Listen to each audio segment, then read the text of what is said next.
Alrighty, so 6-4, going straight logarithmic functions. Going to really focus on graphing today, as well as some other pieces, but that's going to be kind of the main pieces. So it's going to be I can graph and analyze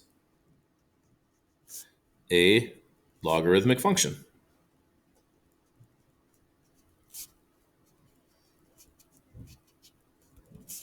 All right, so it starts off with an example here that says compare these graphs. So you have what we're used to is our just typical parabola, x squared type looking graph. We've got that same graph kind of laying on its side. We've got that same graph inverted. Okay. So looking at these, we should be able to look at this and identify, this is y equals x squared. This is y equals negative x squared. Those are two we have certainly seen this year. This one, not so much. Let's look at this. It says which two graphs represent the inverse of each other. So what an inverse is when you swap the x and y values of one graph to another graph. So I kind of gave it away there, but if we look at a coordinate, for example, this coordinate right here is the coordinate 2, 4. That means the inverse should have the coordinate 4, 2 on it. And you'll notice the coordinate 4, 2 is right here, right? 1, 2, 3, 4. Yeah, right here. Okay. In the same regard, the coordinate negative 2, 4, right here, you flip that around, this should have the coordinate 4, negative 2 on it. And that would be right here. And so that's how we can tell by looking basically that these two graphs are inverses of each other. They're going to have the swapped x and y values. Every single coordinate on here, if you flip the x and y, is going to match and be over here on this one. You also notice that essentially it's like a 90-degree turn is another way to kind of look at that inverse. We're going to kind of look at and compare these in different ways because it can be reflection-based, it can be rotation-based. We'll kind of talk about that as we get there. So again, the inverse, the really big key here is that the x and the y values are swapped. That's what truthfully makes something an inverse of something else. You swap all the x's, all the y's, and that becomes the exact inverse of it. This we would more or less call an opposite or a reflection. So like this, if you take the opposite or you flip this graph, you get the negative x squared. So don't confuse those. They're definitely different things. These are inverses. These are kind of more considered to be like opposites of each other. But so we'll use the word inverse for everything we're talking about today. What's the relationship between the domain and the range? Because we're swapping the x and y, the domain of this function matches the range of that function. And the range of this function matches the domain of this one, right? Because like this domain is all real numbers. This range is all real numbers. This range is everything above 0. This domain is everything above 0. Okay? So yeah, they're going to be exact opposites. The domain and the range are going to also flip in the same way that the x and the y's do as well. All right, so this says graph log base 2 of x. So we haven't really talked about how you can enter this in a calculator, and I don't want to yet. So the first thing we're going to do is actually just make a table of values. So I don't want to make my table like that. So let's say we start with kind of the typical sort of base numbers that we'd want to make a table with, and let's just see how that works out. So this wants us to make a table of values for 2 to the x. That's easy. We can do that real fast. So 2 to the negative 2 would be 1 over 2 squared, or 1/4. 2 to the negative 1 would be 1 over 2. 2 to the 0 is 1. 2 to the first is 2. 2 to the second is 4. Okay. Now, if we interchange those, basically flipping everything, this same exact table where we just do these values now. So 1/4, 1/2, 1, 2, and 4. These are going to have the same matching values. So negative 2, negative 1, 0, 1, 2. And that's exactly how inverses work. We've already talked about how logs and exponentials are inverses of each other. And this are the equivalent exponential and logarithmic equations. Okay, so with that said, if we made a little sketch of this, okay, no, I did not. Sorry. Let's just make a little sketch of what we're working with here. So obviously these are only positive x values. So let's say this is like 1, 2, 3, 4. So at 1, we're at 0.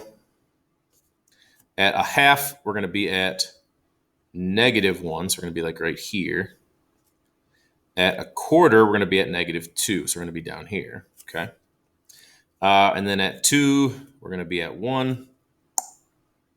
And at 4, we're going to be up at 2. Okay. So we get this kind of deal going here. Okay. If you compare that to the 2 to the x, which I think I'll just do a different color here. So that's at -2, you're at a quarter. At -1, you're at a half. At 0, you're at 1. At 1, you're up at 2. And at 2, you're up at 4. So you're up here. So that's this graph. Okay. And so what we see here is this graph approaches 0 here, whereas this graph looks to approach 0 here. Now, just for us, the sake of kind of showing things, we can do the same thing in here with log of x and 10 to the x, just because our calculator is programmed for base 10. So there's log of x, and there's 10 to the x. So you notice they both have an asymptote. The asymptote's just changed. So what we notice here is these are actually reflections across the y equals x axis here. So this would flip exactly onto here. And so what I'm kind of talking about is if you had a line right here, they reflect perfectly onto each other, which is exactly what we had up here.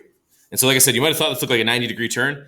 It's actually the same thing as if you reflected it over this line. If you reflect it over this line, it ends up right here.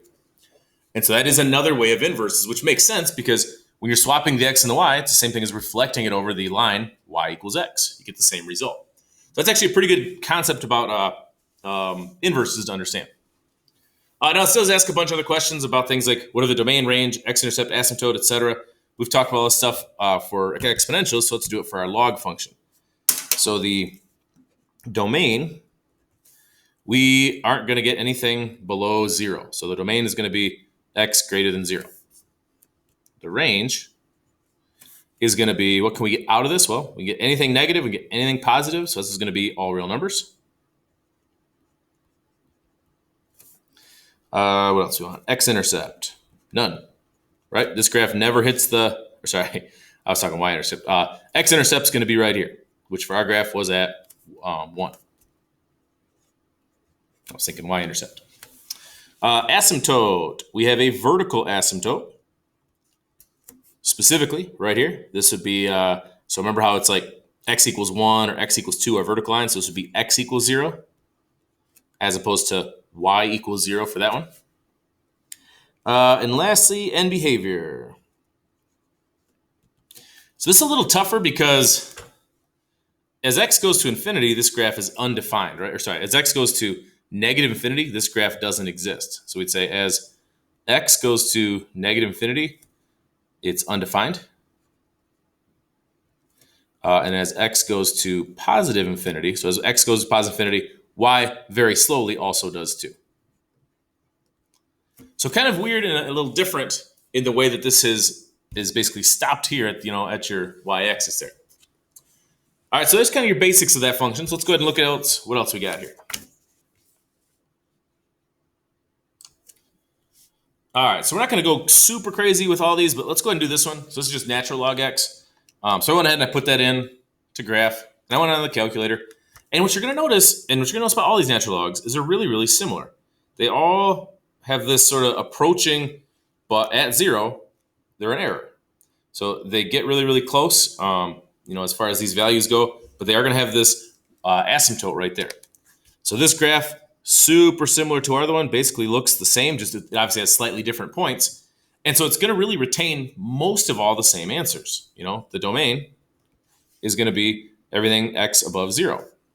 The range, all real numbers. The intercept, you got the one spot it crosses there. And let's see if we can see also at 1. So x-intercept at 1. We've got asymptote, same as before. That would be x equals 0. And then end behavior, also same as before. So that's as you went to negative infinity, the graph's undefined. As you go to positive infinity, the graph goes to positive infinity. So same as the previous page. And that's going to pretty much hold true with most of these until you start shifting and doing things like that, which, as you can guess, is the next aspect of this. So when it says graph this function, how's it going to compare to the parent function? So when they say parent function, that would be log base 2 of x. All they're doing here, they are affecting the x directly. That's going to shift it left 3. right? So if we can, now the one thing you're going to run into is not every calculator can graph other based logs. So like, let's use base 10 just as an example. So the log base 10, we can always put in our calculator. Every calculator, the graphing one I know has that option. But if you compare that with just regular log x, okay, so there's the +3 version of it, and there's the regular log version. So you can see it's just simply shifted left 3. So as you'd expect, all of the same things happen with this as they do with every other function we've ever seen. So how does that affect the asymptote and the x-intercept? Well, it shifts them left 3. I mean, basically, this will now have an asymptote. Instead of being at 0, it'll be at x equals -3. And instead of the x-intercept being at 1, it'll be shifted left 3 units, so it's going to be at -2. Okay? And not to go overkill here, but it's all the same rules you've seen before. You tack a number on the end of it, that's going to shift it up 4. You multiply by something up front, that's going to have a stretch of 5. Okay? So I'm not going to go super in depth with that. I think at this point of the year, you probably understand that really well. At least hopefully you do. Okay? So the last piece we're going to look at is finding the equation for the inverses. All right, so the general rule for inverses, and this is true for, I believe, every function, is I always like to use x's and y's because that's kind of hits on the concept of, so this function just rewritten with y, same function, nothing different. So to turn it to an inverse, what you're going to do is you're going to swap the x and the y. So you're going to simply rewrite this equation with the x and y's trading positions. All right, so I'm going to write x equals 10 to the y plus 1. Okay? And this is the inverse function now. The only problem is, usually when we write a function, we like it in y equals form. So I'm going to now do some manipulation here. I'm going to move this to get it the y by itself. The first thing I'm going to do is take this exponential and rewrite it as a log, because that's going to let me get this y out of the exponent, which is what I want. So this is log base 10 of the argument x is equal to y plus 1. And so then to get the y by itself, all I'd have to do is subtract the 1 to the other side. So I'd have log of x minus 1 equals y. And so I'm claiming that's the inverse. So I'm saying this is the inverse of this function. Basically, as if I were to graph both of these, they should look like inverses to one another. So let's see if what I'm doing makes sense. So if I do 10 to the x plus 1, okay, so there's the exponential function, which is just your 10 to the x, and that'll be shifted left 1. So you can see it's right here. Normally be shifted over 1 more. All right, and then I'm saying that this function should be the same as an inverse. So this is log of x and then the minus 1. So the minus 1 is outside the log. You know, probably should write it like that here as well. So these should look or appear to be inverses of one another. And they certainly do. Imagine the y equals x line here. They would fold onto each other. Looks perfect. Okay, so this makes sense. So that's the process. Swap the x and the y, and then solve for y. And what you have then is the inverse equation. Also kind of interesting, this you'd read as, this is like the exponential equation shifted left 1. When you go to the inverse, it's the same log function, but instead of being shifted left 1, it's shifted down 1. Because now that you've swapped the x's and y's, they have that same relationship. So you can kind of guess these without the work. And maybe as you do get better at it, you might be able to do that. All right.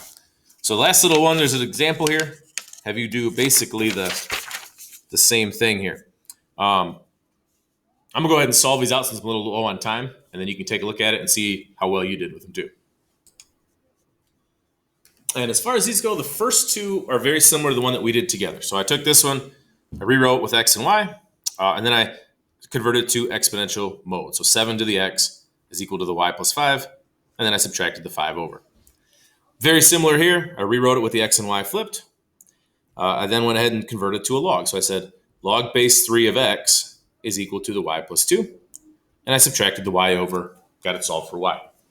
The last one's a hair trickier because we can't jump right. So I rewrote the x and y, same thing. I can't jump right to converting this because there's this minus 2 tacked on the outside of it.